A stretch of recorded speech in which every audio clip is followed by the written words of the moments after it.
Welcome to the Ho-Ho Show. Rated the #1 most listened to podcast on Pluto. So join us now as we discuss news, politics, current events, and so much more. So clear the airwaves and strap in as we defend the Constitution, because freedom matters.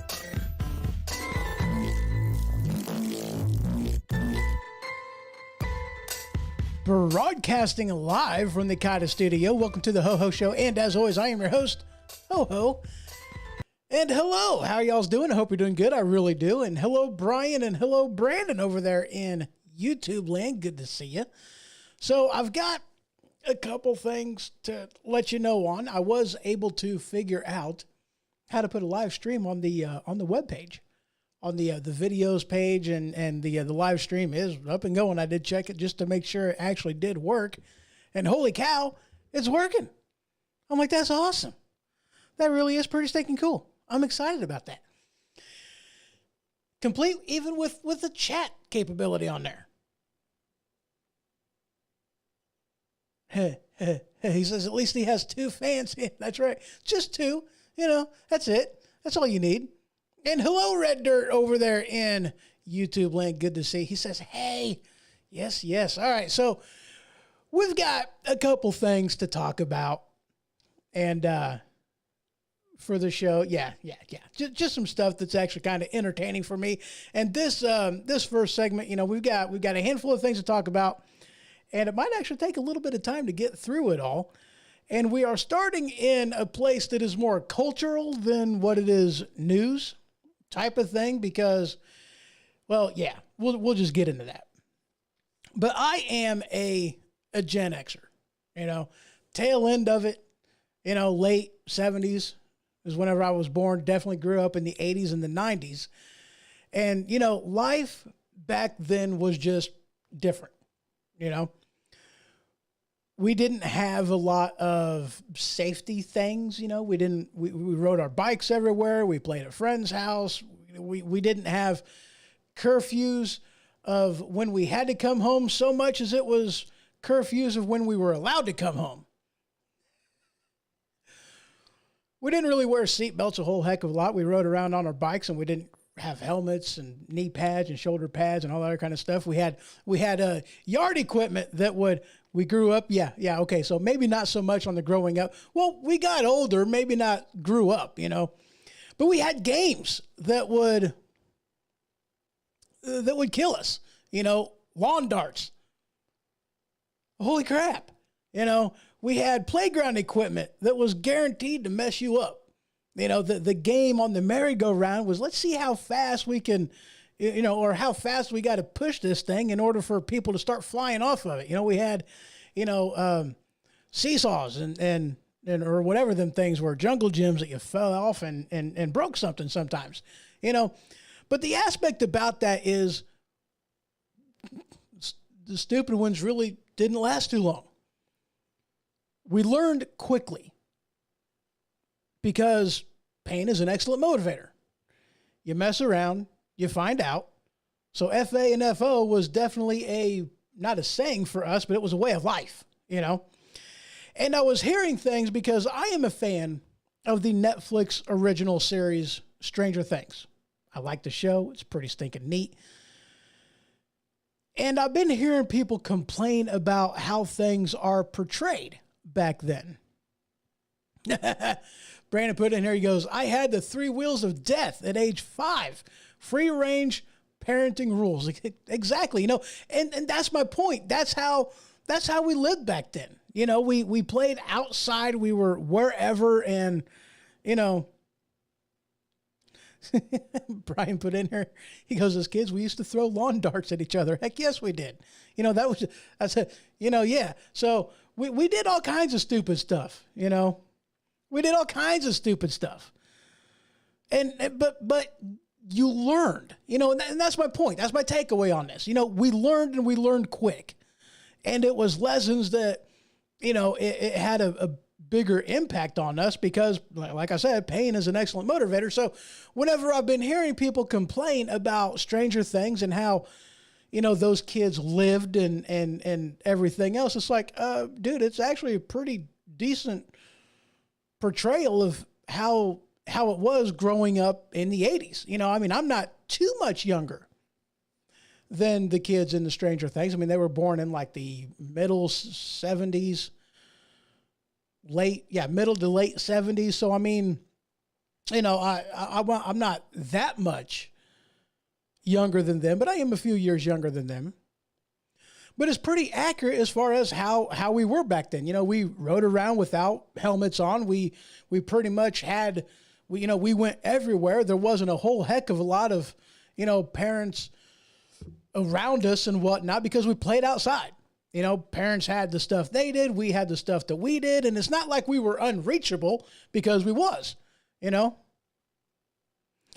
We grew up on Slayer and Bad Decisions. It's the only way to live. Yeah, absolutely. And smoking is one of them things that I hear complained about from people a lot on the show. It's like, dude, like everybody smoked back then. You know, I mean, how many of y'all's had parents that smoked back in that time frame? I mean, holy crap, yeah. Both of my parents smoked back then. That was just kind of the thing that people did. And I seen this article. Now, let's go ahead and slide into at least a news article on this. So I've seen this article from the New York Post. Let me go ahead and bring it up for you. It says parents should let kids live like the characters on Stranger Things. And now, of course, at first it's like, yeah, that's an excellent idea because, of course, pain is an excellent motivator. It would be awesome for, you know, for that to be a thing. That would be great. You know, because we were a little bit smarter, again, because we learned things very quickly. You know, you don't put the fork in the light socket or, you know, you don't put it in the electrical outlet. You just don't do that. And you learn. But it's like, I don't know exactly if I can say I agree with this headline, though, that parents should let kids live like the characters on Stranger Things. And here's the thing why, though. We didn't need that kind of supervision. Brandon put in and goes, yes, let them do stupid crap and survive. But that's the thing, though. I mean, like, you know, they used to smoking in hospitals. Yeah, they did. They used to smoke at hospitals. I remember at one of the jobs that I worked, you know, like right around the age of 18, and, you know, Machine would know this one too. They had a smoking lounge, you know, as part of the break room, a separate lounge for the smokers, and that's how it was. You know, don't tell the kid the pan is hot. Absolutely, don't tell the kid the pan is hot. Let the little person touch it and find out on their own, dude. Okay, my mama, all right, you know, don't touch that. It's hot. And what was one of the first things I did? I touched the stinking thing. Ooh. She was right. That was hot. And I remember mom saying, like, did you think I was lying? And I'm like, you know, and later on in life, I was able to tell my mom, I'm like, you know, that's not what it was at all. You know, it's just when you told me it was hot, you didn't tell me how hot it was. And I had to touch it just to find out how hot it was. I mean, if you would have told me that that's really, really freaking hot, then I would have touched it. And I know that's not what you said. Shut your mouth. She's like, don't tell me that, because you know darn good and well that if I would have told you that was really, really freaking hot, you still would have touched it. I'm like, well, okay, you got a point. I would have. But the thing is, you know, with kids nowadays, those that haven't learned from doing stupid already and are old enough and at that point to where they're doing more and more stupid stuff, you know, that's not a good way to go. Start them young, letting them do stupid stuff. Okay. But yeah, changing how we're raising kids would definitely make them a little bit more self-reliant to where they wouldn't have to get babysat and watched all the time. You know, it was a different time. You know what I mean? It was a different time of how we were raised. Things were different. I'm not saying it was better, not saying it was worse. It was just different. Very different. Trash bag parachutes. No wonder my knees are, yeah. Dude, I can't say as if I've done the trash bag parachute, but I did have an idea one time. You're going to laugh at me because I have my moments when I'm a complete idiot. And I had one of them ideas. And this is one of the things that I love living in the information age of the time that I am, because, you know, if I get one of them really, really stupid ideas, I can go on Facebook and I can ask, is this a good idea? Like trying to fly a kite big enough that would lift me off the ground. That sounds like an amazing idea. Flying a kite, awesome. What's the worst thing that could happen? So I looked it up online. I'm like, what would happen if this was a thing? And I wonder if anybody's ever tried this before. I found the video and holy crap, somebody did. And it didn't end so well. I'm like, I'm glad I didn't try that, because that would have messed me up something fierce. So you know, I mean, there are good aspects to technology age. You can watch video of people doing stupid stuff so you know not to do that stupid thing. So that's a good thing, right? You know. So y'all just kind of told me your thoughts on that. But I am kind of curious. What do y'all's take on that? I think for, you know, teenagers and whatnot, maybe not the best of ideas. Younger kids, yeah. Let them make some stupid mistakes, learn the hard way, and maybe they'll be a little bit more self-reliant and self-sufficient. And not so stupid. That'd be a good thing. So the next article, I hope I clicked the right button on that. I hope I did. This next article is from the News Minute. Now, this is another one that the headline itself isn't really something that the headline is what's, you know, pushing the topic. The article itself ain't got nothing to do with it. Tell you what, I didn't even read the article. I really didn't, because it was the headline itself that was like, From the News Minute, voice of dissent is necessary for a healthy democracy. And whatever that last part says doesn't even matter. But I couldn't agree more with the sentiment of that headline. Voice of dissent is necessary for a healthy democracy. This is one of the downfalls of living in and being in a woke society where it's the thought police and you got to watch every single thing you say, because it isn't healthy for a democracy. You know, let's not forget that we do have the freedom of speech. That freedom of speech does not grant you nor guarantee you the freedom from speech. One does not equal the other. It's not the same thing. And in order to have a healthy democracy, you have to have and have to be able to talk about our points of views and hash them out in a productive way. You've got to be able to do that. That's part of what being in a democracy means. Now, before you start yelling at me, we live in a republic, and yes, on a national level, we are a constitutional republic. Yes, we are. However, on a state level, we operate more on a democracy than what we do anything else. That's how a lot of things are decided using the democratic process.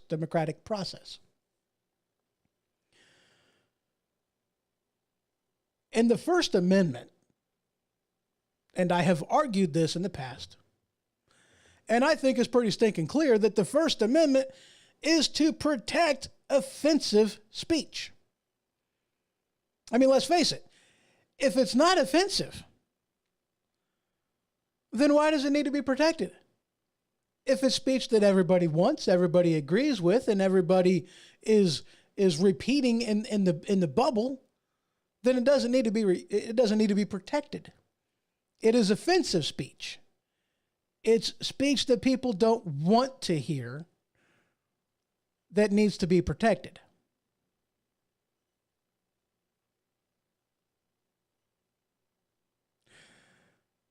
Machine put it in and goes, I operate on my own set of rules. I reject your reality and substitute my own. Yeah, okay, whatever.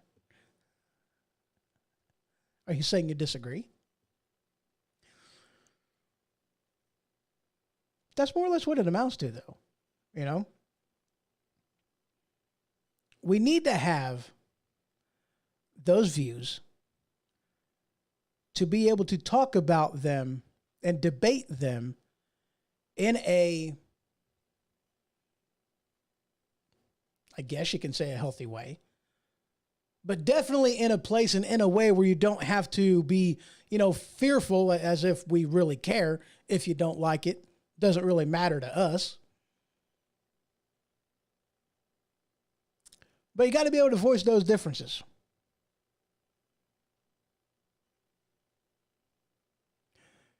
E pluribus unum, isn't it, of many one? Red Dirt puts in here, he goes, the truth doesn't need protected, for it will be let loose like a lion in time. He says, not sure if that's a quote or not, but it just came to mind.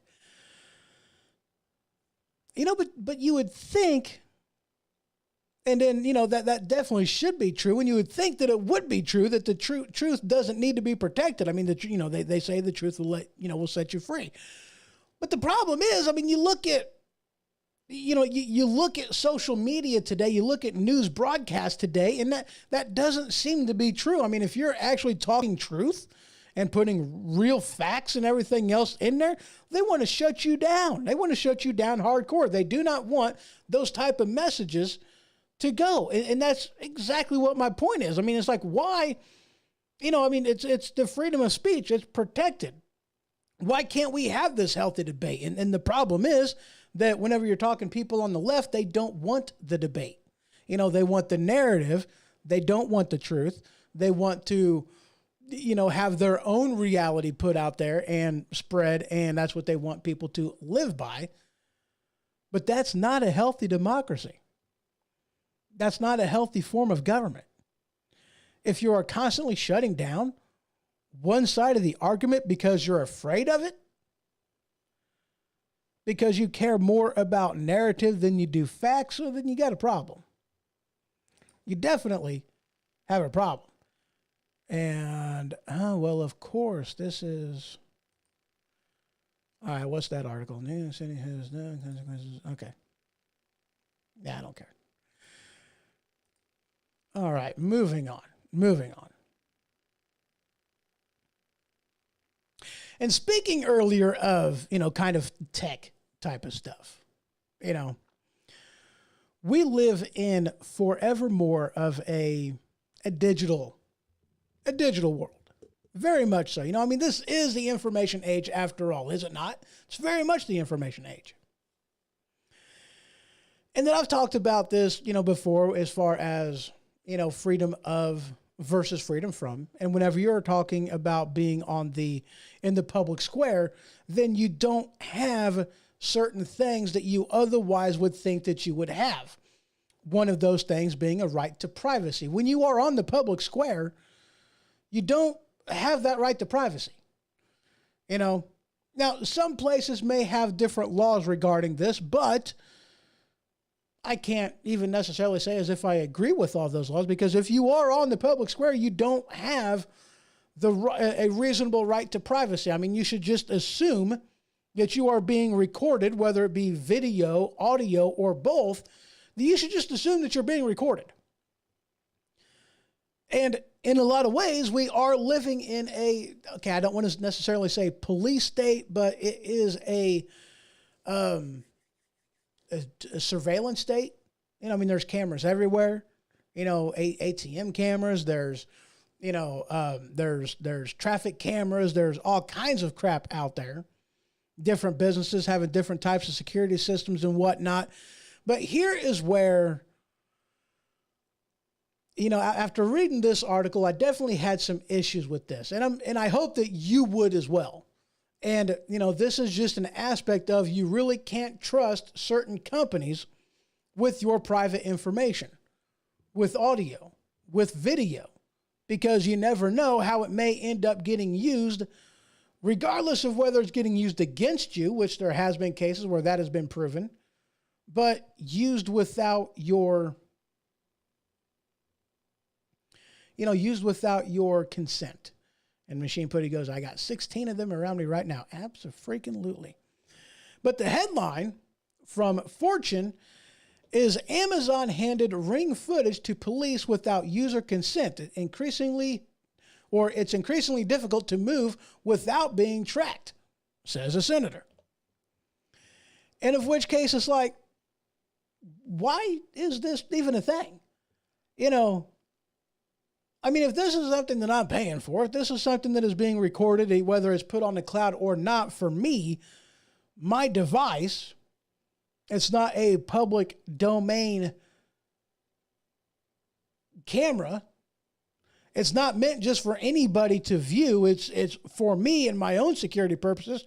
Why are they letting that information, sending it out, giving it to police, whatever? I mean, this is something, if they want it, court order, period. And for them to be able to do that without the consent of the homeowner is kind of bogus. I mean, you would think a warrant would all you would need to have in order to get something like that. You know, it's just, you'd think, oh man, stinking pop-ups. I hate pop-ups.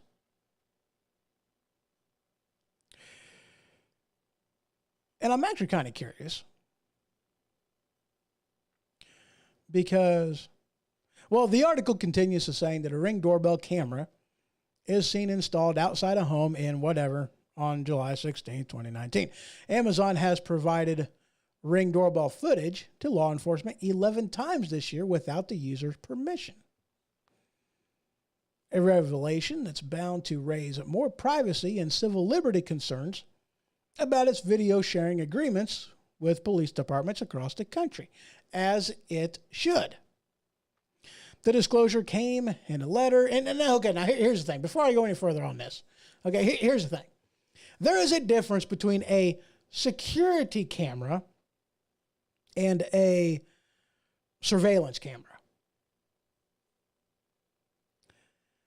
A security camera is more of a closed network, more secure,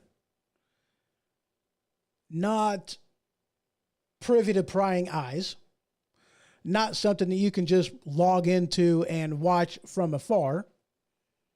It's a closed circuit type of a system. Security. You're not just going to hack into it, destroy a bunch of stuff. You kind of got to do that on site if you know where to look. As to where a surveillance camera is something that can be accessed afar. Maybe even have internet access to where you can view it from anywhere. One is secure, one is not.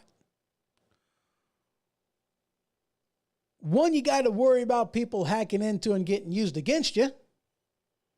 The other one you don't. And to be perfectly honest with you, the security cameras are the best way to go if you are in an environment that could, that it better suits you. I mean, we all have different needs. We all have different things that are, that we are needing.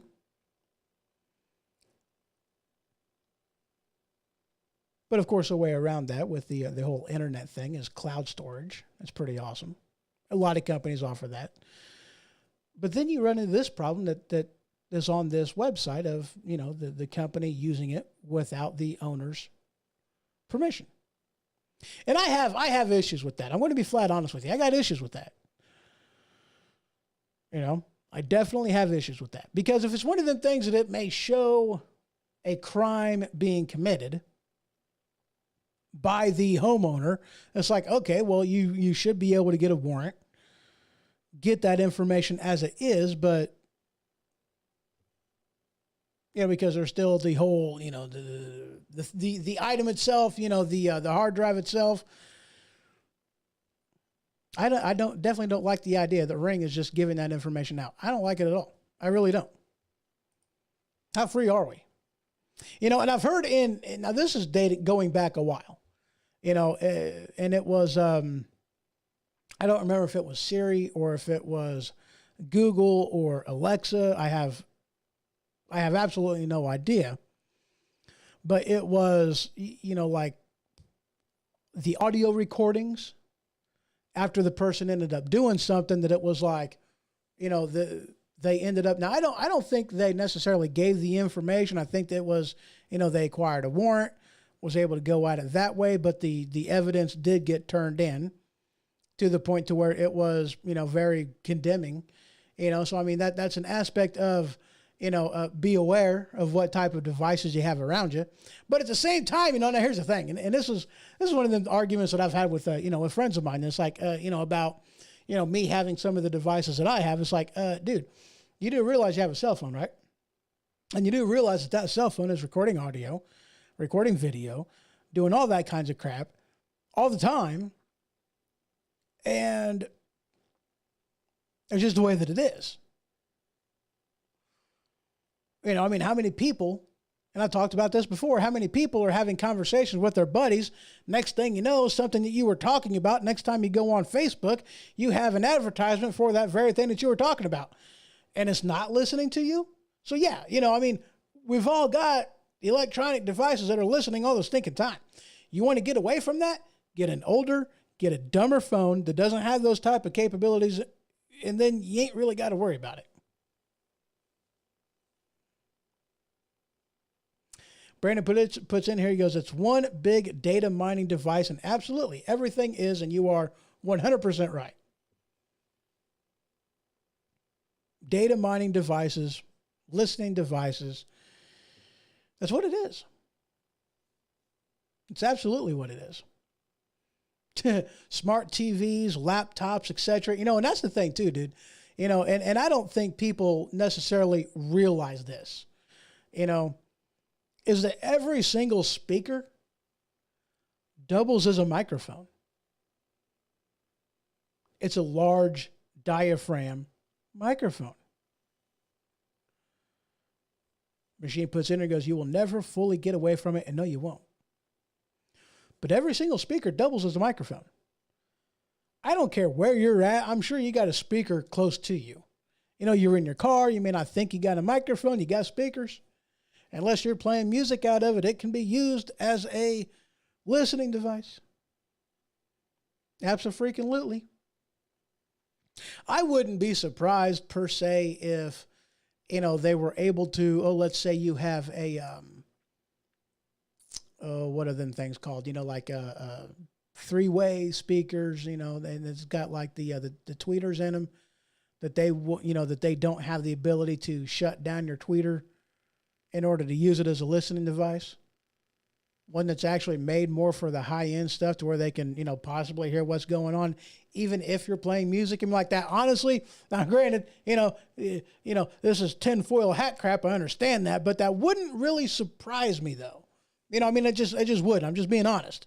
I'm not saying they have that technology, but I wouldn't be surprised to find out if they did. I wouldn't be surprised in the least. Anyway, let's move on. And holy crap, we're almost a half hour into this thing already.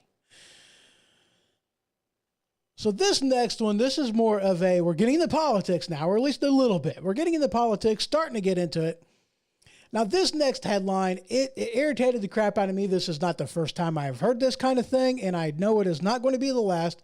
But did you all know that there is such a thing that's called insider trading, where somebody of the in dealing with, the stock market talks to somebody that is not in the in, and that person makes an investment before certain information is made public. And then next thing you know, they're making ahead of the curve a butt ton of money based off of that behind the scenes knowledge and information. That's called insider trading.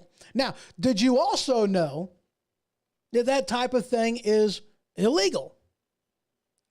If you get caught insider trading, you can go to jail. Money is considered theft that you get. You can go to jail for insider trading. Absolutely. Then I read this headline from the Washington Examiner. Pelosi's husband buys computer chip stock ahead of $52 billion Senate vote this week. And this article was done on July 16th. That was today. Holy crap. Earlier today. Did you know that insider trading is illegal? Well, it is. Now, they throw some nuts and bolts in here as to what happened, him moving some money around, investing in NVIDIA stocks, pulling some money out of other places, a little bit of what they're talking about. But here's the thing that ticks me off, okay? When you are dealing with the deep state, let's just put it that way, because that's what these people are. They're part of the deep state. They have rules for me, not for thee. They write rules, laws that apply not to them, but to us. And yes, there is that rule, that law regarding insider trading. Now, you know they're going to try to use something along the lines of, I had no idea. Really? This is something, okay, Pelosi has been in office for how long? I'm not looking that up. I don't even care. She's been in office for quite some freaking time. She's been in office for a long time. And her husband, on a regular basis, moves money around before things are made public and has made a butt ton of money off of this, off of doing that. This isn't something that has happened once. This isn't something that has happened twice. Not even something that has happened only 3 times. This is something that happens on a regular basis. A regular basis. Pretty much at least once a year, this happens. It is not just Nancy Pelosi's husband. What's his name?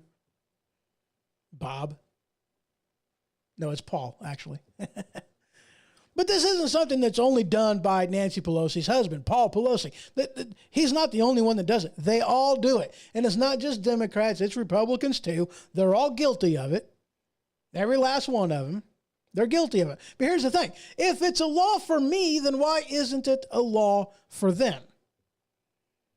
If a Joe Schmo from Wall Street can get arrested for insider trading by giving knowledge to somebody else ahead of the release, and if he can get arrested for it, then why isn't Nancy Pelosi and Paul Pelosi getting arrested and thrown in jail?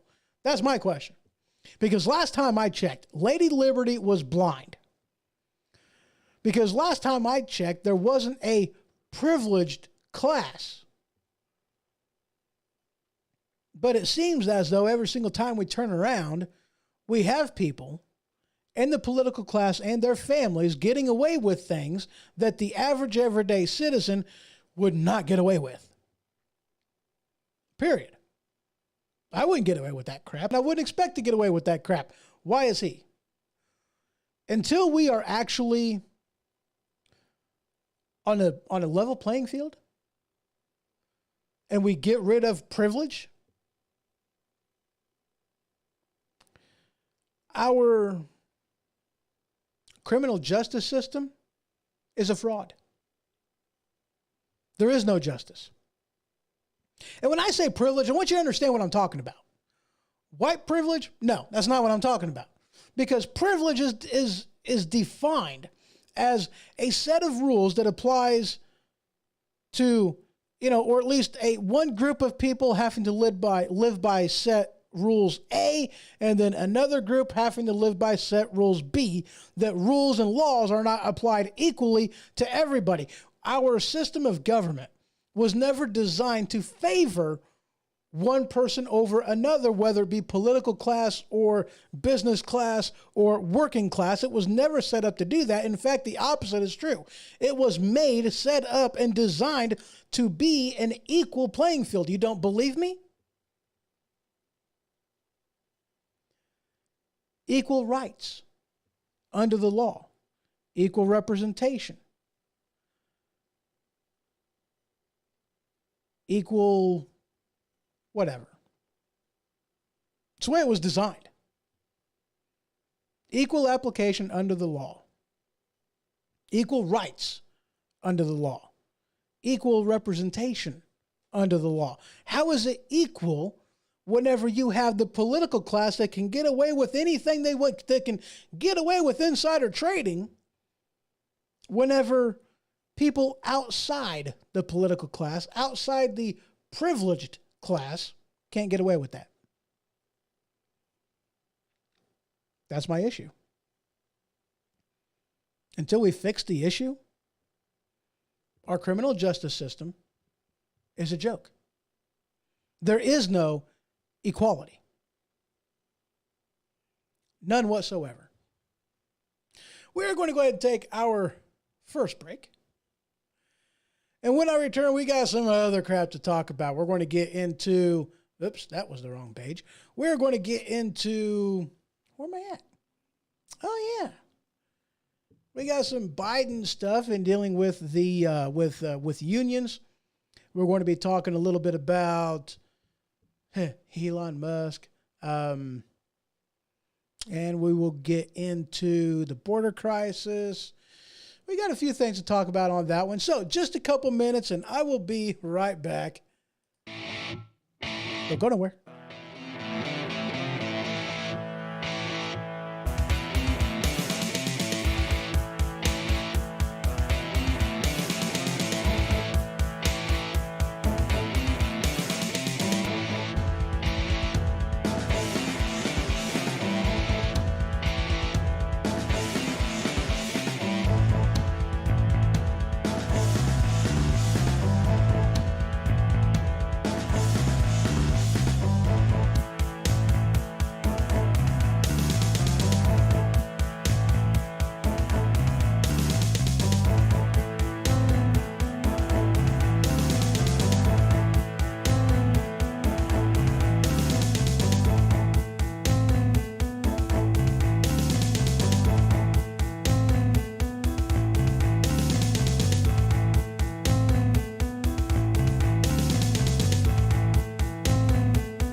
Have you ever had an ailment that a normal over-the-counter remedy just couldn't fight? If this is the case, then boy, have I got the solution for you.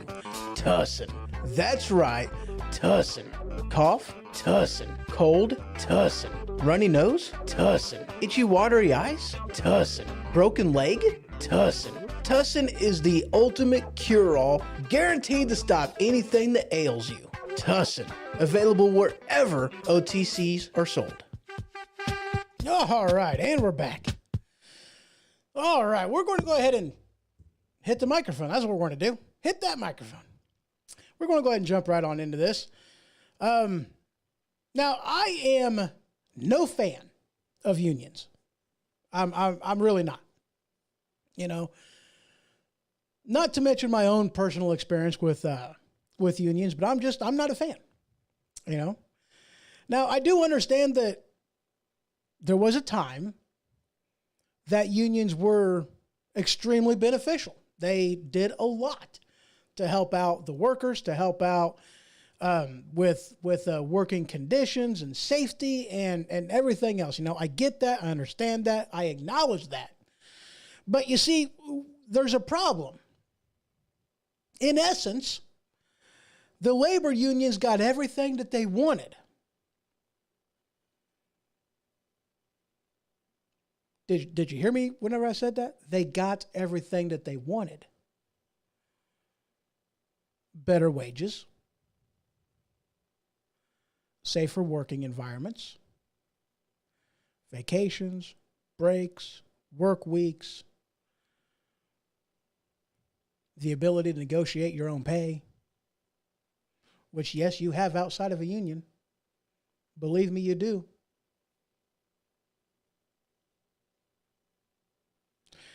Machine puts in there, he goes, unions used to be relevant until they got greedy, and that is exactly my point.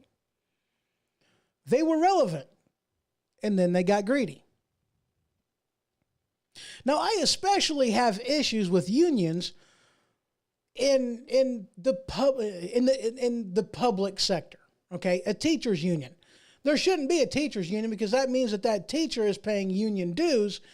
And then especially whenever you have these unions that do nothing more than donate money to one political party or another. If you are receiving government money, which originally belonged to the people, you should not have that ability to donate money to one party or another, to be political in any way, shape, or form. That's how churches are.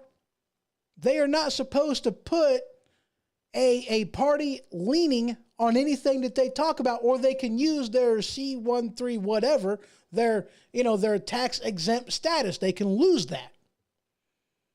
The same should be held true to any union that is operating off of public money. Money that belonged to you and me. Money that was stolen from you and me. Because I didn't agree for that money to be sent to the union. But there you have it. Teachers union, police union, firefighting union. They should not be donating money to any political party. Even in the form of a PAC, which is a backdoor way of being able to donate whatever the heck you want to a party or an individual. One of them backdoor methods. And I really don't see how some of these unions could even continue to donate money to the Democrat Party. I really don't see that, especially in the time frame that we're at now, where we have heard so much defund the police. Why are they still giving their money to the Democrat Party? I have no idea. It makes absolutely no sense to me whatsoever. And then I seen this headline, and I got to be honest with you, I was kind of surprised, in a matter of speaking, whenever I seen this, not because of the implications, but because of the implications. Okay, that made no sense to me, and I'm the one that said it. Let me just go ahead and get into the article. This headline from Market Watch, I believe, says Biden intervenes in railroad contract fight to block strike. Really? Yep, absolutely. Now, my question is, how in the world does he even have this power whatsoever? Reading the headline, it goes into President Joe Biden on Friday blocked a freight railroad strike for at least 60 days by naming a board of arbitrators, arbitrism, that word, to intervene in the contract dispute, averting action that could have disrupted all kinds of shipments. The widely expected move will keep 115,000 rail workers on the job while the arbitrators, that word, develop a set of contract recommendations for both sides to consider. Scooting back a little bit, Brian puts in here, he goes, public employees should not be allowed to unionize because we, the taxpayer, do not have a seat at the negotiating table, and you are absolutely right on that. You know, that's a part of that argument that I didn't cover, that I didn't talk about, and is absolutely 100% true. You know, here it is, our money, but yet we don't have a seat at the table, even though it's our money. And we should. I mean, that's why that they should not be able to unionize at all as a public employee being paid by taxpayer dollars. And even a private union, one that isn't paid by taxpayer dollars, like the union that I belong to, they shouldn't be allowed to donate money because they receive a lot of money back from the government. So it's like they receive in the form of grants, this, that, and the other, in the form of laws that definitely benefit them. They shouldn't be allowed to donate any money to any political party. I mean, do these unions have to pay taxes on the money that they get, on these union dues that they get? Do they have to pay taxes on that? I don't know. Probably not. They're probably tax exempt on that, but I have no idea. It doesn't matter that we're talking about money that's already been, taxed already. That doesn't mean anything to government. They like to tax things as much as they possibly can. But anyway, getting back to the article, the widely expected move will keep 115,000 rail workers on the job while the arbiters develop a contract recommendations for both sides to consider. Now, here's the thing.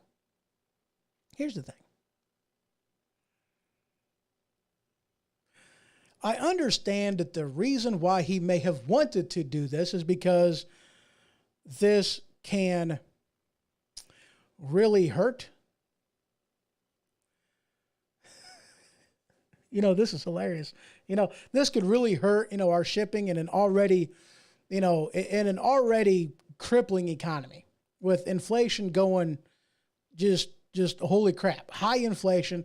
This can make products, services so much harder to get. But here's the thing, isn't this counterproductive to what the Democrats say that they want? They want higher wages for everybody. They're wanting to raise the minimum wage to like $50 an hour. And why not? Isn't that going to make everybody be able to, have so much more pocket money and until the cost catches up? But, they don't want to talk about the cost aspect of it. That everything produced is going to cost more money, therefore raising the prices. They don't want to talk about that. Instead, the only thing they want to talk about is, if we raise it to $50 an hour, it's just an arbitrary number. It doesn't really matter.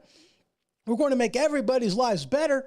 Why don't they raise it to 100 if it doesn't mean anything? And, oh yeah, by the way, this is counterproductive to the message that the Democrat Party has. Because in a time such as this, it puts all of the negotiating power in the hand of the workers to negotiate higher wages. Whenever you operate in a field, in an industry like the truck driver industry, it allows you certain, negotiating power whenever you can go anywhere, make more money, and they need you, in a matter of speaking, a heck of a lot better or a heck of a lot more than you need them. It gives you negotiating power to negotiate a higher wage. And if said company doesn't want to provide that, if they don't want to give you that raise, well, you have the ability to go somewhere else. Go to another company that'll pay you more.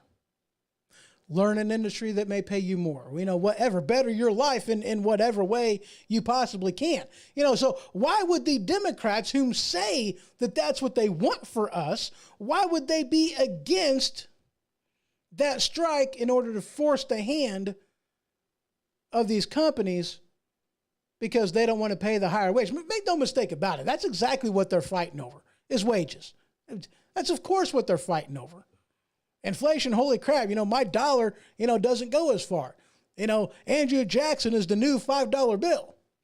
Benjamin Franklin is the new $20 bill. That's the world we're living in because of the inflation that we have right now. Holy crap. Filling up my semi, filling that puppy up is almost $1,000. In some places, over $1,000, and that won't even get the job done as far as filling your freaking tanks goes. Diesel is expensive, holy cow. A lot of that has to do with the taxes. But here's the thing. Inflation is going through the roof.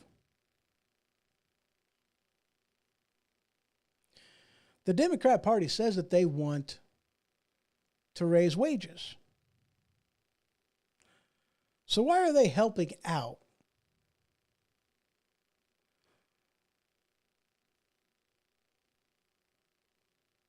and trying to,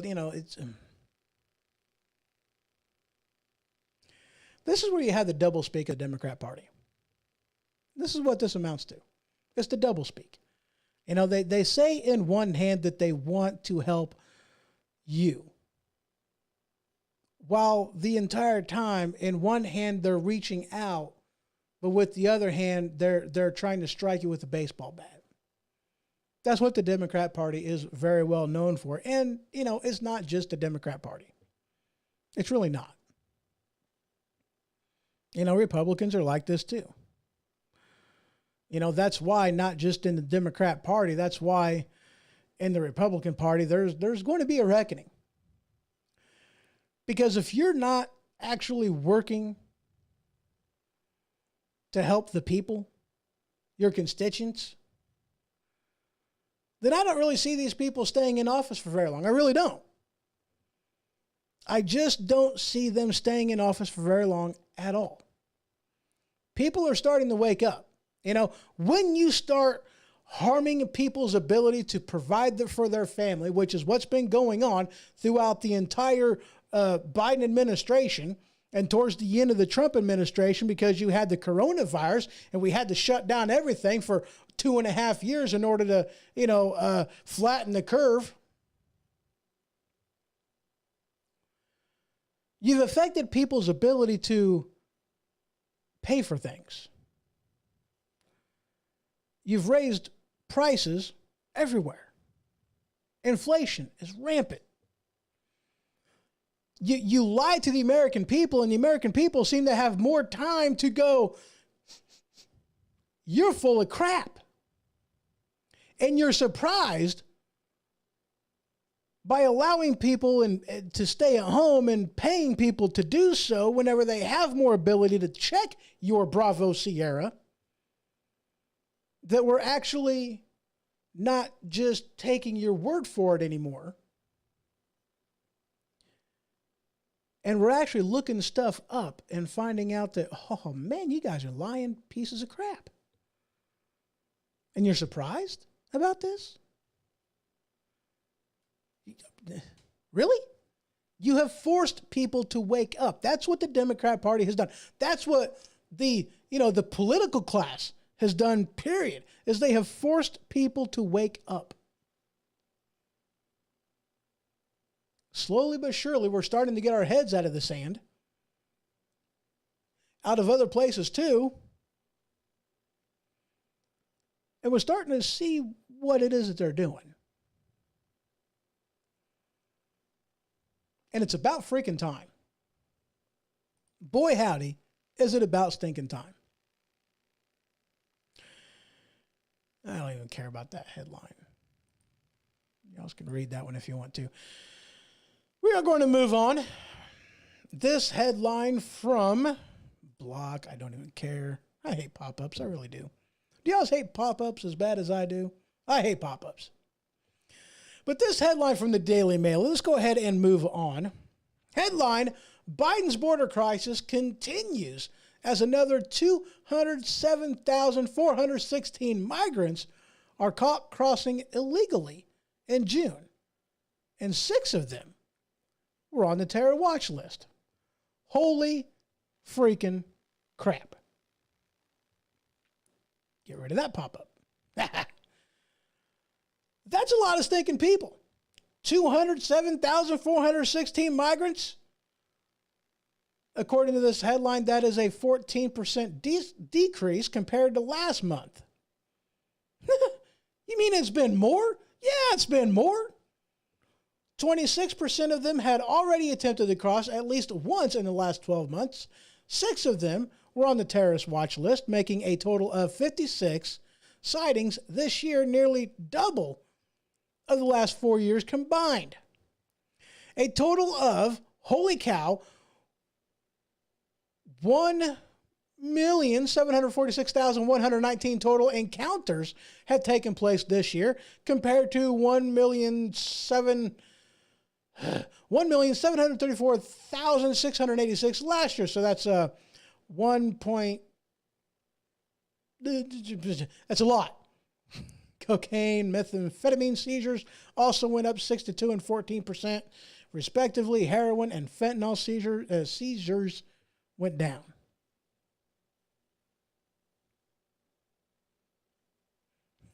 And hello over there in Facebook land. Nice haircut. And yes, it is time we woke up and do something. You couldn't be more correct.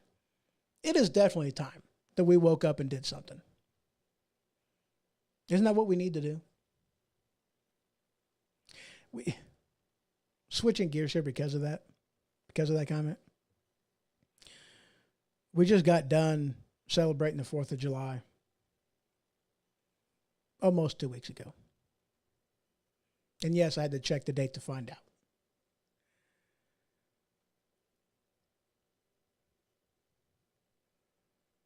Did you forget what the 4th of July was celebrating?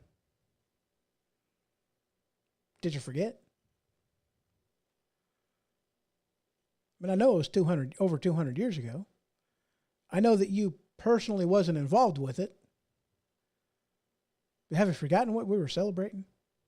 Have you forgotten what that day was celebrating? Do you even know what those fireworks were representing? Have you ever asked why they have a finale at the end of doing them fireworks? Do you even know? Maybe you should learn. And then maybe you should continue to wake up. Back to the article.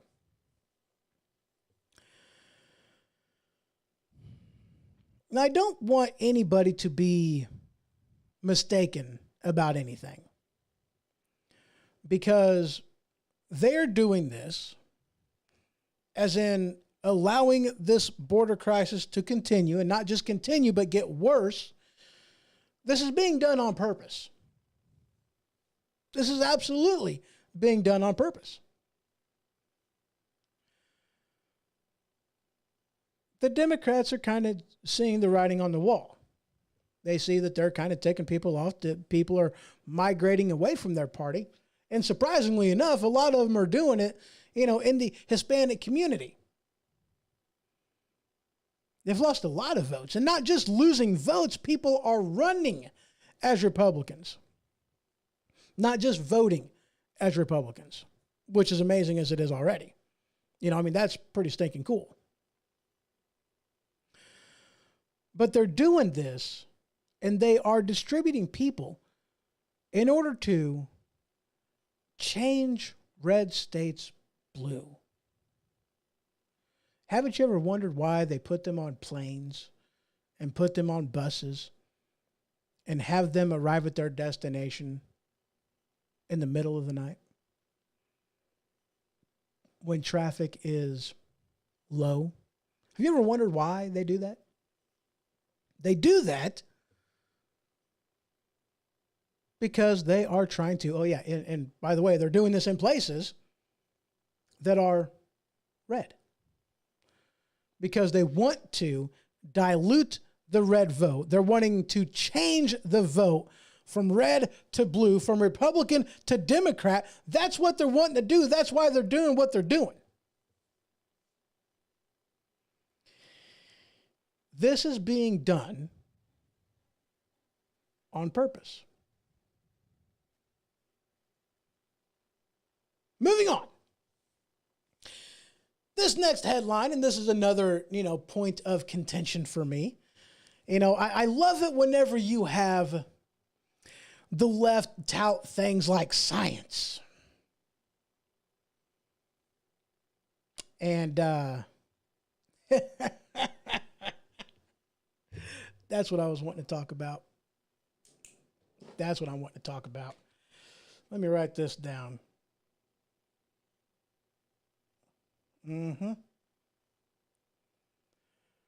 I am going to end with this topic.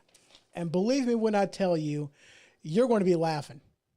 You're going to be laughing quite a bit. But I have some very intriguing questions to ask about this topic. One of them things that is going on right now in our school districts, and I need to know. I need to, respectfully, I need to know. Maybe not quite so respectfully because I don't care. And I want you to be offended on this. I want the left to be offended. I want you to go, yeah, what's up with that? That's a really good question. And I'm sure you will. And believe me when I tell you, this is going to be interesting. It's going to be comical, but I'm absolutely serious with this question I'm going to be asking. So moving on to this headline. Let me get into it. Let me open it up. From the Peacock CBS News, I think is what it is. I always have, I don't know why, I always have a hard time remembering. So environmentalists see hopes of U.S. climate action slipping away, and then looking at this article, the Democrats fumble on the climate crisis again as U.S. suffers consequences of inaction. Now, here's the thing. Okay, they want to tout and they want to talk about, the science this, the science that. But it's like, dude, look, okay, the world has been going to end in 10 years, starting like 30 or 40 years ago. Because first you had global warming, then global cooling, then climate change, climate shifting, this, that, and the other. The narrative keeps on changing, but the fix, the solution has basically stayed the same with give us your money. Okay. And they keep on saying things like, the ocean's rising, this, that, and the other, all kinds of different things. And guys, I tell you what, I seen a picker from 19 whatever, sea levels. And it's like, and then a picture from way back then, and then a picture to today. And it's like, wow, it's amazing how in the scope of climate change and lowering this and raising that, that the water level is at the exact same place. That's interesting to me. You want to know why the right doesn't believe the left whenever it comes to climate change? Because nothing in your actions say that you believe it either. You keep saying 10 years, and you've been saying that for, like I said, 30, 40, 50 years ago. The world's going to end in 10 years, and there's going to be nothing we can do about it, but yet they still want you to give them your money. And if they really did believe that in 10 years, starting, let's just say 5 years ago, that the water level was going to rise, killing all these people and everything else, then they wouldn't have oceanfront property. They wouldn't be living in Hawaii. They wouldn't be living in Martha's Vineyard. They wouldn't live there.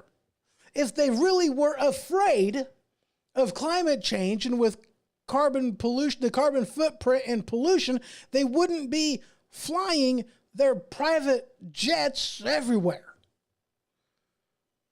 They don't fly commercial, it's private all the time. If they truly believed that that we need to fix the problem, then they would be putting the effort to fix it as well. And they don't. They still live in property that, according to them, will be gone tomorrow. And tomorrow they'll buy a piece of property that they say will be underwater and destroyed in a year, but yet they'll buy it tomorrow. Why? They don't believe it either. And they expect us to just be stupid and believe their every word, hang on everything that they have to say, and just blindly, without question, do what it is that they tell us to do. Remember how I was talking earlier? I brought up an article that said, as soon as I find it, the voice of dissent necessary for a healthy democracy.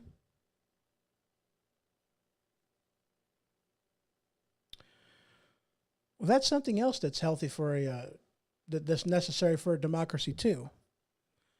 You got to question. When I was in high school, I had a teacher that he was a strange guy. But one of the things that he taught me was to question. Question what you're told. Think about things. Don't just take something for face value. Question it. Don't just believe blindly. Question it. Others have said, trust, but verify. And I have told y'all many times in the past, whenever it comes to things that I talk about on this here program, don't believe me. Do your own research. That's why for each and every article that I use, you can read that article for yourself, do your own homework, go on over to thehohoshow.com, click on that newsfeed tab, and you'll see the magazine on Flipboard, which has every single article that I use. I do that for a reason. I don't want you to believe me. I want you to look it up and find out for yourself. I can be fact-checked on everything. I welcome it.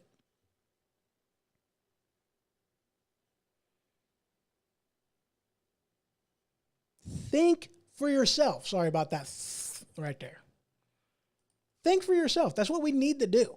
There's a reason that whenever it comes to climate change, people on the right, thinking people, don't believe them because none of what they are doing makes sense if they truly believed what it is that they want us to believe. They don't believe it either. And they expect us to just fall for it and just blindly do everything that they say. Not going to happen, Captain. Sorry. Sorry about your luck. Sorry I'm not as big of an idiot as you wish I was. Just don't believe it. You know, and one of my things that I go back to whenever it comes to climate change is, look. I'm a thinking indivisible. If you're going to stand there and tell me that the only thing that can affect climate in that way that is going to cause a huge shift in weather patterns that would cause an ice age, let me ask you this. Has there been an ice age prior to the Industrial Revolution? And the answer to that is yes. If we're the only thing that can affect climate to the point to where it wouldn't happen without us, then how did it happen before the Industrial Revolution? That's amazing. How did that happen? How's that possible? I don't know. No, I'm not saying that through carbon emissions and whatever else that we can't help the process along. But here's the thing. If you go back to a time when we had ample plant life, we had flourishing rainforests, we had huge forests and tall freaking trees and moss and algae and all kinds of plant life going on. If you actually look at the carbon levels of back then versus now, Do you want to know something that's going to terrify you? They're really, really freaking low. Yeah. You see, I don't know if you guys are aware of this or not, okay? But we're people, okay? We breathe in this thing called oxygen in the form of O2. And we exhale this thing called carbon or carbon dioxide. And that's a dioxide, so that's CO2. CO2. I failed chemistry, so don't quote me on the CO2, but I'm pretty sure it's CO2. The dioxide, die is 2. Anyway. And plants, it's amazing. Because our planet, it's almost like whoever made this stinking thing, this big ball of blue rock that floats through the sky. It's almost like they had a plan in mind whenever they made, plants. They breathe in CO2 and they breathe out O2, oxygen. I mean, it's almost like there was a plan going on, But back in the day, when plants were flourishing, there was a lot of CO2 in the atmosphere. You see, plants, in order to survive, need to have carbon dioxide in the air. That's what they breathe in. They have to have it. It's important for them. And it's like the difference between planting a tomato in the desert versus planting a tomato in some nice, rich dirt full of nitrogen and nutrition and miracle grow to help it grow.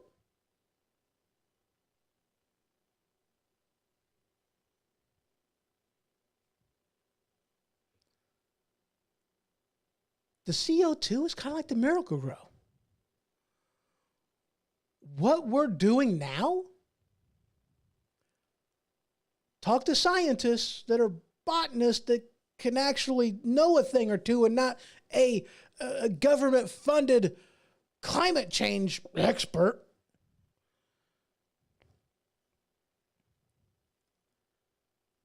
What we're doing to our planet now, the direction that we're going due to the climate change phenomenon, is we are making our planet more like the desert with plants.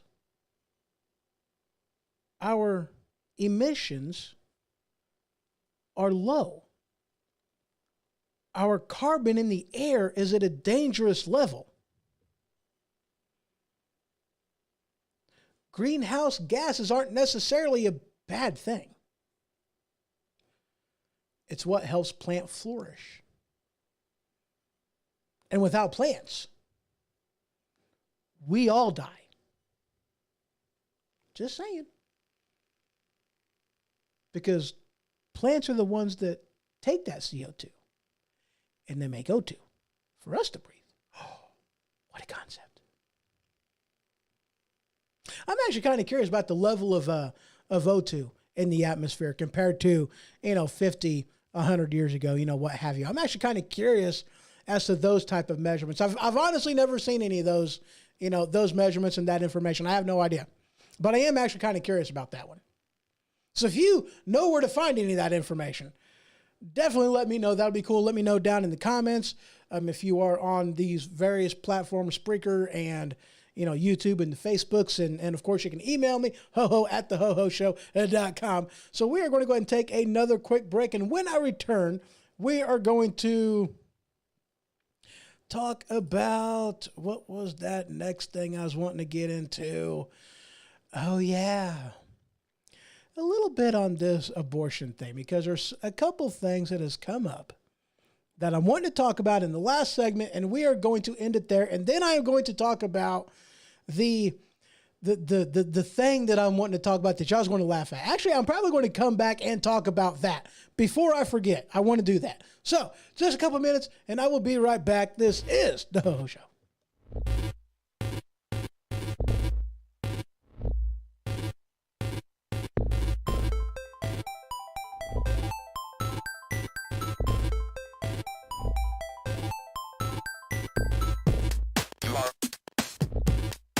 You are correct. You are correct. You are correct.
You are correct.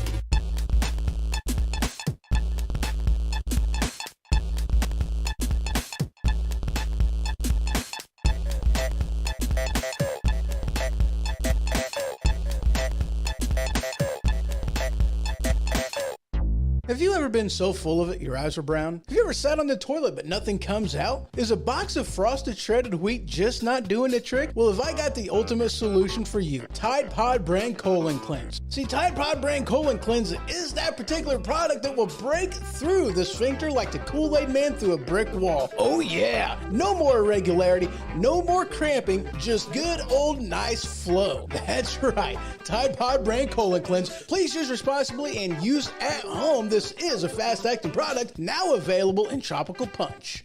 All right, and we are back. So we are going to talk about something that this came up at work a while back ago.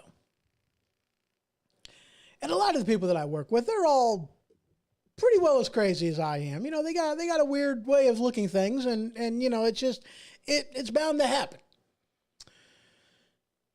And one of the things that we were talking about is in schools now, you guys are going to love this, they have to have litter boxes because some of the kids are furries and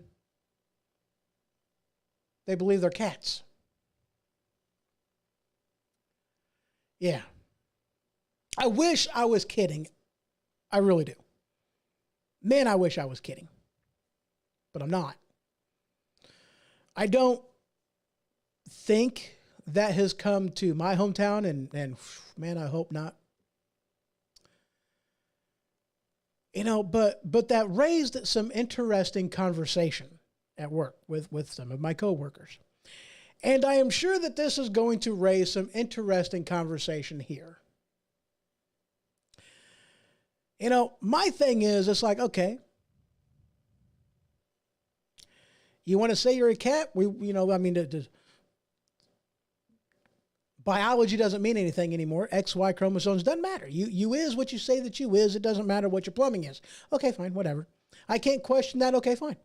If that's the world you want to live in, then that's the world we are going to have. So if you want to call yourself a furry and claim that you are a cat that requires a litter box, then okay, fine. But here's the thing. A school is a place for children, for learning, and for edification. Go home. Or send your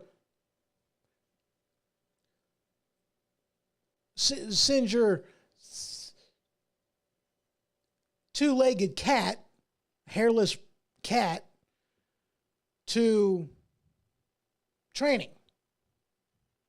You know, they have dog schools out there. Send your child there. You know, if we can't question. If you is whatever you say that you is, and we can't question that, and we have to treat you as if you is, then you're going to the dog park and you're going to play with the rest of the dogs. Start sniffing some.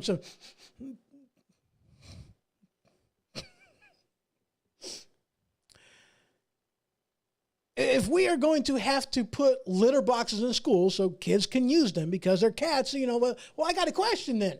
You know, are you going to send your two-legged hairless cat to a veterinary, you know, a vet clinic? Are you going to do that? You know, you is what you say that you is. If you say that you're a cat, then we have to treat you like a cat. Does that mean that you go to the vet to get your healthcare treatment? I mean, why wouldn't you? I mean, you know, it's a lot of medications are a lot cheaper for animals than what they are for people. So, I mean, can I sign up to be a cat? Get all kinds of medications, a heck of a lot cheaper. Why not? Now, I mean, the funny thing is, or not the funny, the funny thing is, you know, it's illegal for vets to work on people. But if you claim to be a cat, and we have to treat you what you claim to be, what you identify as, then that makes you a cat, right? So that means that they have to treat you like a cat, medically and otherwise, right? I mean, it doesn't matter what biology says. It doesn't matter what your DNA actually says. You know, it's you have to do that. It raises interesting questions.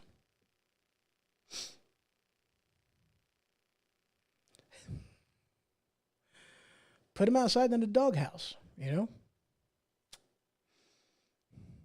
I know what you're thinking. There ain't no way this is actually true. I wish I could tell you that it wasn't true. I don't know exactly how widespread that this is. You know, like I said, I'm pretty sure this is not in my hometown. I hope it ain't. How long until it comes to a high school near you? Or to a elementary school near you? How long until it actually happens?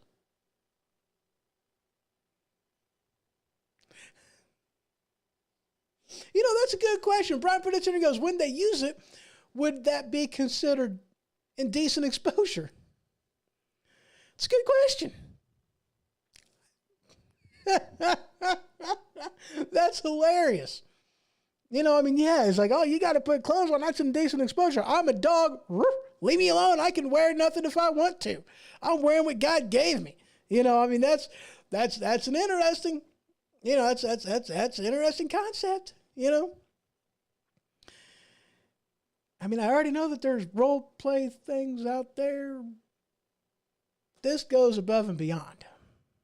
It really does. You know, a kid can't vote. You know, a 5-year-old, can they vote? Nope. Can they shoot a gun? Nope. Can they get a concealed carry permit? No. Can they join the military? Nope. Can they smoke? Absolutely not. But they are old enough to forever change their body's hormones and chop off some bits. At 5 years old, they're old enough to make that life-altering, life-changing, once they're gone, you can't get them back, decision. And now, apparently, they can consider themselves a pet, like a cat. And a school has to provide for them a litter box.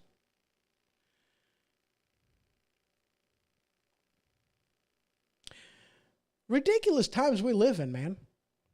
And you see, this goes back to the beginning of the show. Back when I was a kid, this kind of crap would not be going on back in the 80s, back in the 90s, back in the 70s. This kind of crap wouldn't happen. You'd get put back in your place because there's a time for pretend and there's a time to be serious.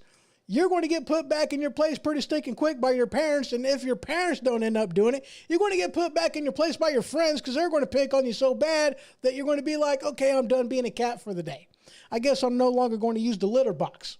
Whenever your best friend's mama catches you doing what you're doing and whoops the ever-loving crap out of you because you deserve it, clean out the litter box and take that thing outside. And then your trash guy is like, holy crap, how big is your cat? Yeah. That's hilarious. It's sad, really. I mean, you got to laugh. If you don't laugh, you're going to cry. Yeah. Anyway, we're moving on. We're getting off that crap. The last topic of the day.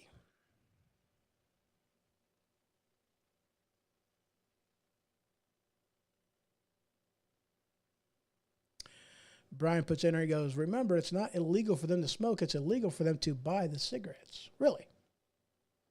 I actually thought that they changed that. That you couldn't even smoke until you're 21. Like, I know that, whenever it was still like 18, that was a thing that they couldn't buy, but there was no, law saying that they couldn't smoke until they fixed that.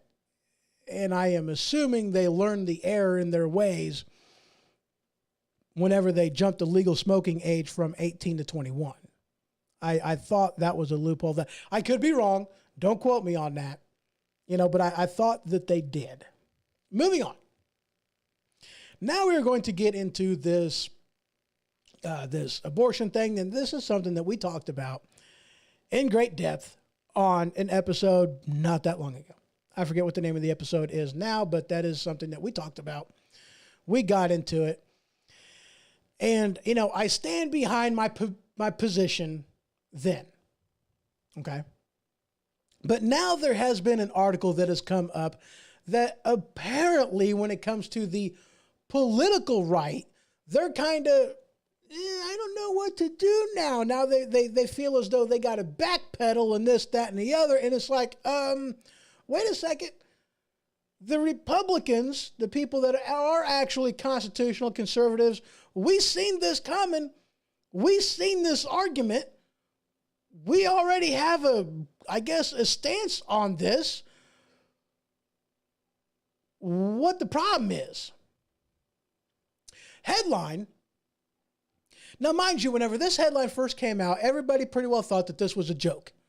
That this was an extreme situation that was made up in order to make the point on the side of the liberal left of saying that this is why that we should have certain exemptions involved in this. But afterwards it was released and it come to find out that this actually was a reel of what something happened. Now, first off, I just want to say that this is a tragedy that happened, and I do not want to lessen, nor am I even making little, or trying to belittle the person of whom this happened to. Okay, this is a tragedy. The person who did this should be put down like the dog that they are. And I'm sure that there are most people out there, including those that are in the audience today, the listeners and everybody out there that would totally agree with me that the person that did this should be put down like the dog that they are.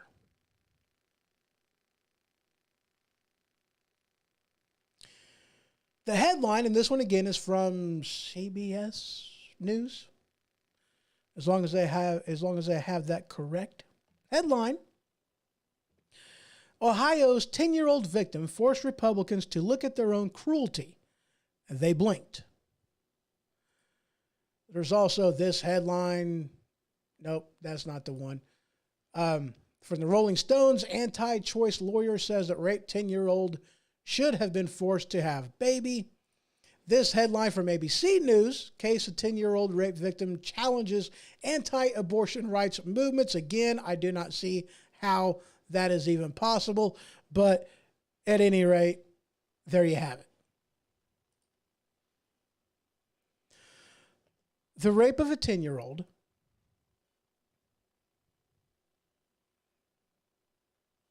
And that made the Republicans blink. Now, again, I want to reiterate, I'm not making light of what she has been through. And just like I said in that episode a while back ago, let me go ahead and pull that up because, you know, at least the title of that episode, The Debate Begins Again, is the title of that episode where I went into some depth on the abortion debate. Okay? But this headline, Republicans blinked. And I said, like I stated just a little while ago, I said back then that yes, I do believe as though somebody who is, raped, incest, they should not be forced to have that child. However, when you know you've been raped, you can go to the hospital. They do things to you medically that would ensure that you're not going to come to, that you're not going to have that child. There's things that they will do to you. You don't have to report anything if you do not want to. And I can definitely understand in this situation why she may have been afraid to come forward. I haven't read anything about this as far as any of the particulars. One of the things that they said that it made the Republicans blink in their response was, I guess one of them was like, I didn't even know a 10-year-old can become pregnant. It's like, we all kind of mature a little bit different. And yeah, they have them in there. So, I mean, yeah, it's possible. So, yeah. But does it prove what the Democrats have been saying, or is that kind of part of the argument of what the Republicans have been saying? It's like, dude, we've seen this coming. Our contingency plans and different things, contingency, not the right word to use, but, it's like, we're not saying that at all, that you can't do that. I mean, why would you force a 10-year-old child to give birth? That's kind of ridiculous, don't you think? Rape victim, 10-year-old, outside of being a 10-year-old. That doesn't even matter. Why would we? We wouldn't. There's procedures that can be done before the period of that life hasn't yet started yet, that it is perfectly acceptable scientifically that you're not actually aborting a child, you are just getting rid of a pregnancy.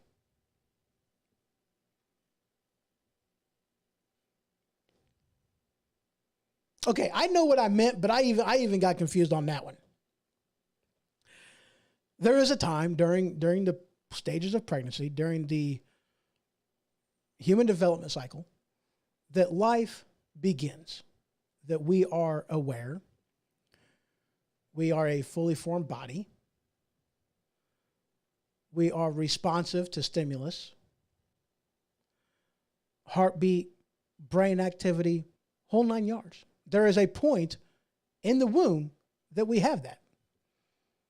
And as long as you are in that stage of pregnancy to where the child is not feeling the pain, is not responsive, and that it's not actually going to hurt the unborn child, then, like I said, I am okay with terminating that pregnancy. But there comes a time after life has started that it's no longer okay, because that is now a person. Beyond any shadow of a doubt, medically, is a person. And when you get into second and third trimesters, that's whenever you're starting to get iffy. When you're in the second trimester, definitely the third trimester, that's viable now. We're not saying that in this situation, this one right here, shouldn't be able to have that pregnancy terminated. But when you do it early enough, why not? Why not? So I got kind of curious about things. I was like, considering I know that before Roe versus Wade, there was a lot of states out there that already had books or laws on the books of when it was okay and when it was not okay to get an abortion. And, all the Dobbs versus whomever, all it did was take the abortion argument and send it back to the states. That's all it did. It didn't eliminate the ability for somebody to get an abortion. It just made it to where it was no longer a federal matter. That argument goes back to the states. So I had a question. What are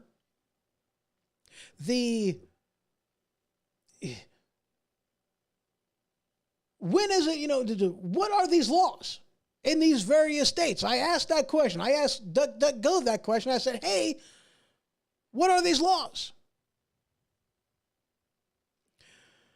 And here's what I found.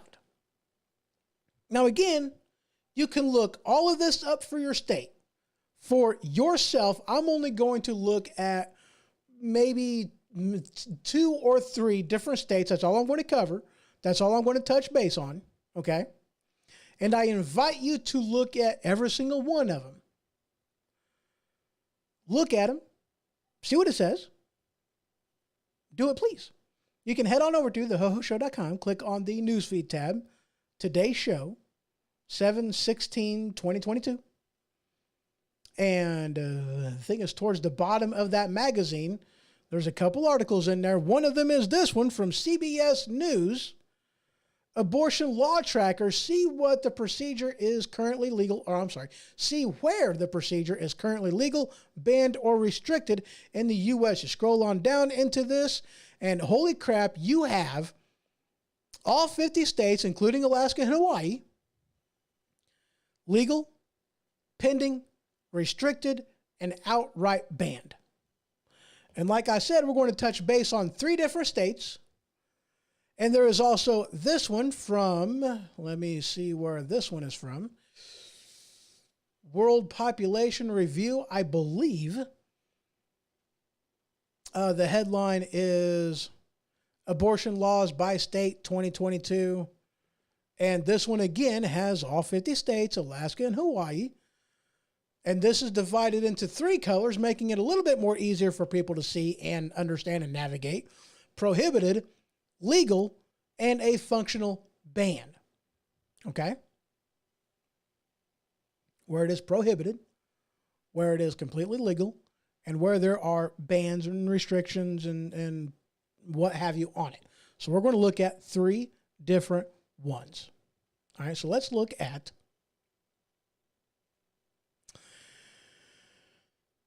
let's go ahead and look at California.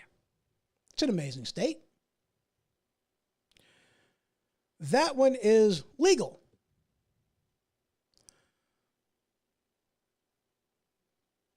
Abortion exemption, mother's life, number of weeks up into viability.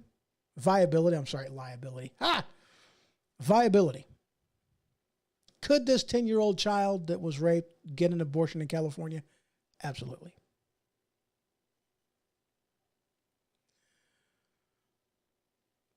My lovely state, Illinois. Number of weeks, 24, that you can still get an abortion. It is legal to have an abortion. It's a red state. Again, just like California. An abortion exemption, mother's life. Minors must notify parents of intent to obtain abortion, and of which case, I am sure that they would have been able to do this. The parents would have been okay with getting an abortion. I know as a parent, I would have been okay with that. Get an abortion. Get that scrape. Do that. Would that 10-year-old child have been able to get an abortion in Illinois? Absolutely. Let's go to Georgia. Actually, since Ohio has been brought up, let's go into that one. Number of weeks, 6 weeks. There's a functional ban on that one, the abortion exemption, mother's life, and of which case, I think if it's a 10-year-old child trying to give birth, it would easily be able to be argued that the mother may not do real well during a pregnancy, that's kind of young. Would she have been able to get an abortion in Ohio? Abso-freaking-lutely. Georgia, another functional ban state. Number of weeks, 6 to 20. Mother's life as an exemption. Previous law limited abortion after 20 weeks, but the fetal heartbeat bill currently under appeal bans them after 6 weeks. Mother's life being an exemption. Would she have been able to do that? Abso-freaking-lutely. Let's go to Texas, where it is completely prohibited. G, even in Texas, where it is prohibited, they still have an exemption of mother's life. Still have been able to. And all these in here saying the same thing. All the same. All the green ones. They're all saying the same thing.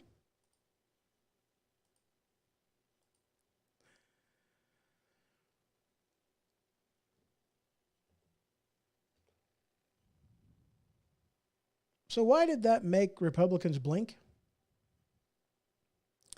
Fact of the matter is, I think that Republicans just don't know how to fight, or at least they don't want to fight. They don't care enough to fight any kind of political battle. They bow down, they bow out. They don't even bow out gracefully.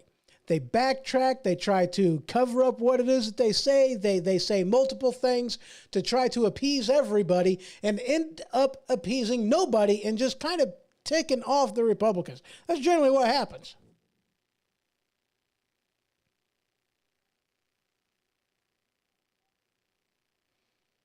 In numerous years, I have not changed my outlook on abortion.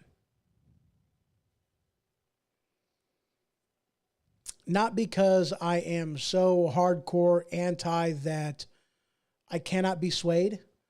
It's because there's a lot of things that I have considered in the debate.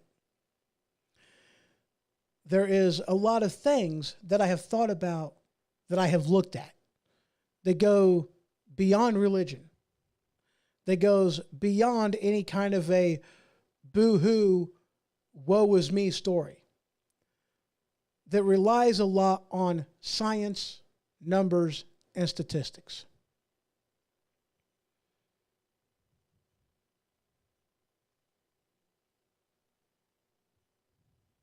That rely on proof. I've done a lot of homework on it.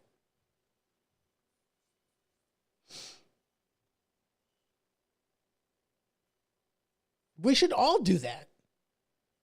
Not just on this debate, but on every political and non-political or just whatever, on any debate. We should all do this. Look it up. Find out the information. Look things up. Like I said, we live in the information age, guys. We live in an amazing time where we can literally, we see a politician on the TV screen, or we are there in person, and they want to say this, and then it's like, oh, well, that's not what you said last week. Oh, no, that is what I said last week. Hold on, YouTube, no, it's not. Here it is. Care to explain that and this? Either you lied then or you're lying now. Now at least I know I can't trust you. When you catch them, call them out on it. Don't let them get away with that Bravo Sierra. You know, there are certain people out there that I have a hard time watching whenever it comes to, media in general, whether it be new media, whether it be radio, whether it be TV. There are certain people that I have a hard time listening to. One of them is a big name out there. Absolutely a big name out there. I have a hard time listening to his stuff because he gives too much credence, too much floor to people on the left. And he doesn't, he's very bad about calling them off on their Bravo Sierra in the moment, and will do way too much of shifting his stance just ever so much to try to appease that person that he's talking to. It's like, holy crap, dude, why can't you call a spade a spade?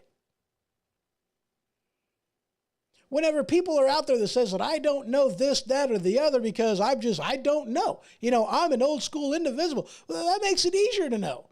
Back in my day, we had this, this movie with Arnold Schwarzenegger, and it was, kindergarten cop, you learn boys have a penis, girls have a vagina, that's all you need to know. Plumbing tells you what you is. Why is there a debate on that? I just don't understand it. Anyway.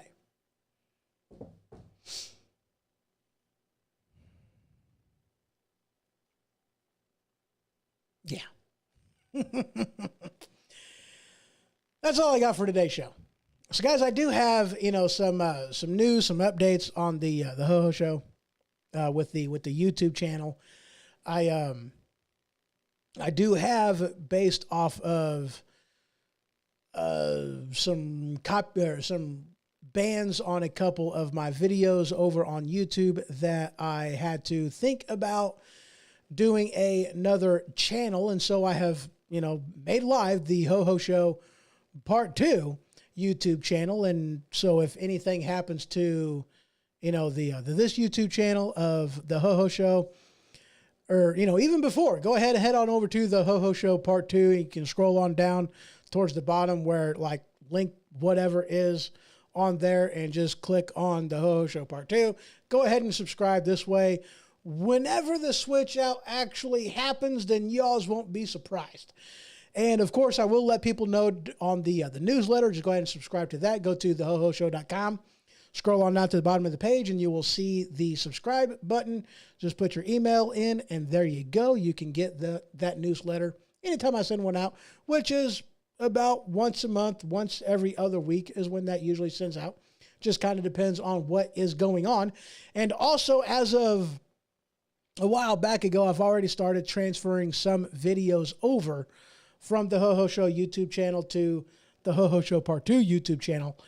And podcasts that are not Ho Ho Show related are going to already go over there, like Black Mirror podcast. Other than that, this one will remain here. And so yeah, there you go. And I am also now on Locals. So if you would like to support the channel, you can head on over to the Ho Ho Show at locals.com, I think is what that is. Anyway, there is a link for that in the description down below. I do believe I put that in there. Otherwise, the link for that is also available on the homepage, thehohoshow.com. Just scroll on down a little bit and you will see that on there. All right, guys, that is all I got for today. Y'all have yourself a wonderful day. Thank you for coming. Thank you for stopping by. So, see you later. This has been The Ho Ho Show. For more information, you can head to thehohoshow.com. And for the merchandise store, you can head on over to stinkpickle.com. That is stinkpikle.com. Until next time.